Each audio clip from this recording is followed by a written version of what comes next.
Hello everyone, Namaskar.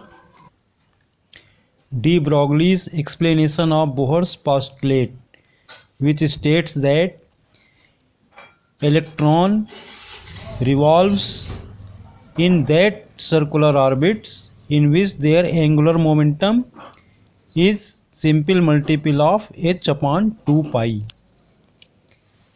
We know that in a string, stationary waves are formed when the total distance travelled by a wave down the string and back is equal to one wavelength.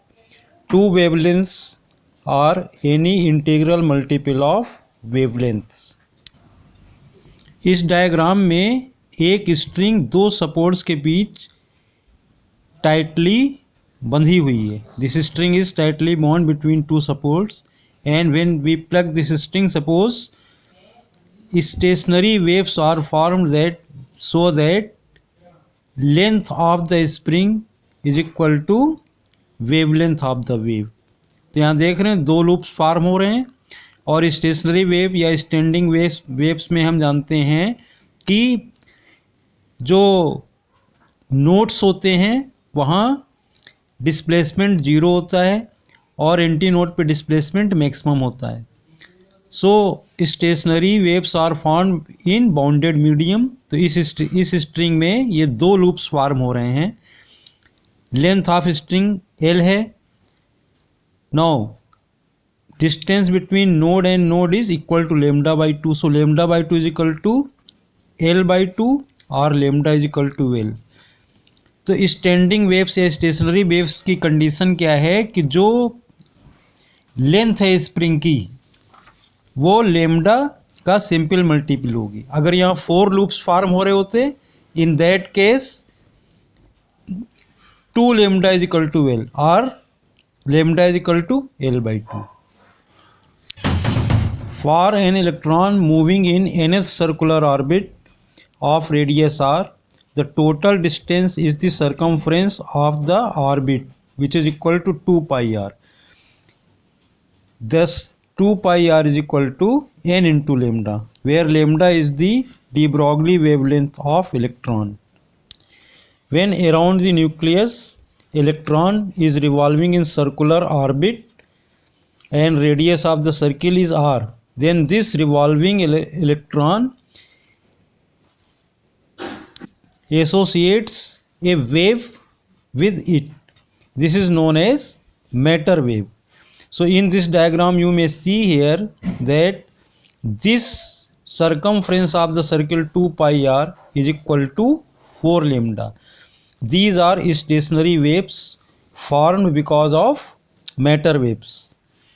We know that if a particle of mass m is moving with velocity v, then a wavelength is associated with it known as matter wave or de Broglie wave, and this wavelength lambda is given by lambda is equal to h upon mv, where m is mass of the particle, v is velocity of particle and h is Planck's constant.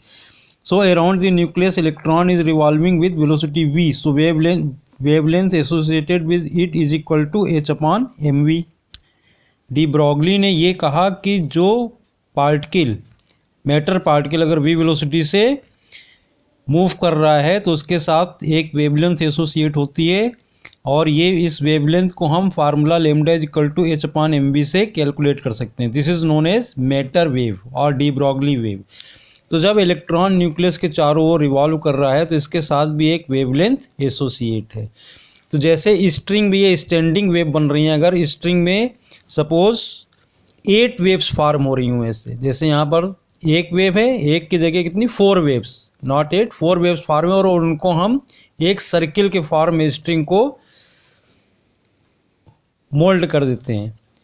तो जैसे वहाँ पर stationary wave form हो रही हैं, ऐसे ही इस atom में जब इलेक्ट्रॉन न्यूक्लियस के चारों ओर रिवॉल्व कर रहा है तो उसके साथ मैटर वेव एसोसिएट हैं. तो यहाँ पर भी स्टेशनरी वेव्स फॉर्म हो रही हैं because of wave nature of electron.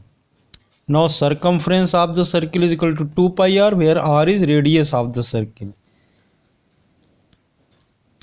So if there are n such waves, then 2 pi r is equal to n lambda.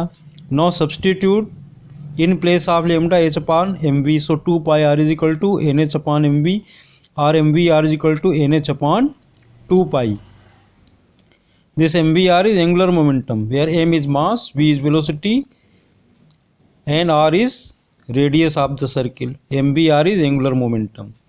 So this is de Broglie's explanation for Bohr's second postulate. Thanks. Have a nice day.